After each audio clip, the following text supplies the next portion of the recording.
Mind works if you know how to control it. The mind is a very strange thing.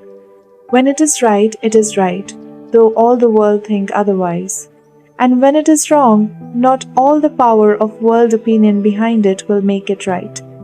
If you want to see how the mind works, you must bring it under your control. Without a controlled mind, you can't realize anything of what I am telling you. This requires gradual development. Mind power is not a simple matter. It works very subtly. To understand its subtlety is to know its power. Mind works in everything. If you know the secret of the workings of the mind, you will find this to be true. Once a student in my classes in Minneapolis asked for help. She had been in a car accident. Her hand was all crippled with a growth on it, and the thumb was sticking straight out. She couldn't bend it. The doctors had not been able to help her. Right before the whole audience, I took her hand and pulled the thumb. It became free. She could move it. Her hand was healed. The following day, in gratitude, she gave a large donation to this work to help carry it on. So you see, mind power does work, but there must also be faith, as she had faith.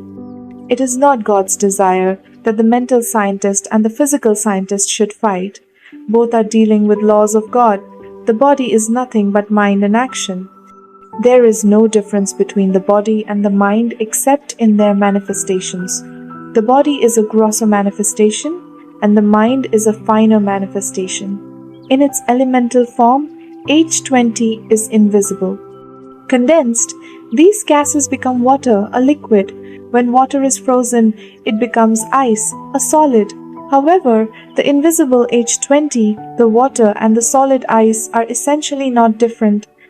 And as H20 can appear as water and ice, so mind can appear as life and body, electrical or fluid life, and the solid physical body. Mind is the invisible man or soul. Life or jnana is liquid mind, and the body is gross or solid mind. A simple philosophy, but a realization very hard to attain. With the power of your mind, you can work changes in the life in the body as well as in the body itself. Who but your mind is giving strength to the body? By helpful stimulation of the body, you can make the mind feel better. By stimulation of the life, you can make the mind and body feel better. They are all correlated. The physical affects the mental, and the mental affects the physical because they are interrelated. Therefore, you can affect the body through the mind, or the mind through the body. Thus, many people think they have to have a drink in order to feel happy again, interrelation between the body and the mind.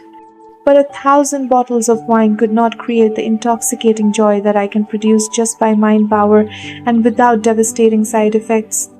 Mind can enable you to do anything you want, but you must experiment first in little things until you fully develop that power. If you don't constantly work at developing mind power, don't try suddenly to depend wholly on it. Never discredit the effects of the mind on the body, but remember that you have to gradually train the mind until you know that its power works.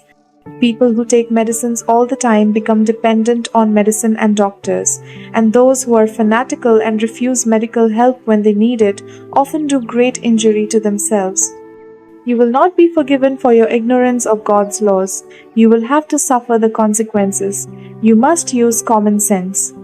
To know and use little remedies such as putting iodine on a finger when it is cut is all right. What is the sense of risking infection by saying that mind will heal it? When you break your finger, does your mind straighten it out? Common sense tells you to have it set properly so that it will grow straight again.